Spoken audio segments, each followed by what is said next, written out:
We love Hakka to enrich your Taiwan experience. Learn about Hakka language and culture. 每天收听客家风情，学习另一种不同文化，让你生活更有趣。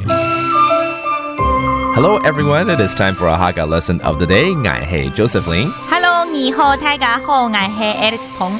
Alice, do you like animals? 喜欢动物吗？喜欢。喜欢哈，一定喜欢，尤其是女孩子还有小朋友最喜欢的几个动物呢。接下来这两个呢，一定要好好来介绍一下。You know, over the years, there's been a lot of talks about what type of animals we have here at the zoo in Taiwan, and we've gotten gifts from other countries such as the koala bears, and nowadays the panda bear as well. So I want to use this opportunity to talk about these two very, very cute bears. One is the koala bear, and one is the panda bear. And we want to teach it in English, so you can teach your children too, because they love these animals. 我们现在来教，先蕊一下，因为我记得以前是不是动物园有教过？是什么？有啊，让我试试看，动物园。动物园。哎呀，差一点点啊！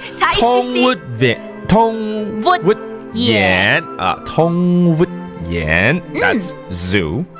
All right, let's teach koala bear， 也就是这个无尾熊。猫咪熊。好可爱哦！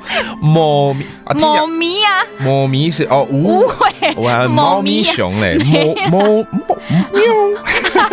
猫咪蛹就是熊，蛹就是熊，会蛹 is bear, but 猫咪 that's no tail. It actually means no tail in Chinese, which is the koala bear. 猫咪蛹，哎呀，真蛹啊！好，那我相信。这个再来就猫熊啊，对不对？就 panda， 那一定是什么蛹嘛，对不对？错，来思考呢嘛。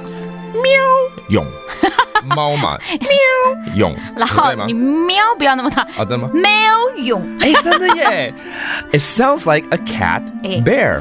喵蛹，喵蛹，这样就好了。不要喵，不要喵蛹，喵蛹。That's a panda bear. Oh, I like this. This is a very cute episode. Let's review all those terms again. The zoo, 动物园。错。係 The koala bear, 貓咪蛹。Yeah. And the panda bear, 喵蛹。Yeah. Hey, I love this episode. Let's go to the zoo next time, okay? That does it for a Hakka lesson of the day. 什么太嘎？俺只say 张来了。客家风情由行政院客家委员会监制，邀您一起体验另一种不同的客家文化之美。We Love Hakka has been brought to you by the Council for Hakka Affairs of the Executive Yuan to enrich your Taiwan experience.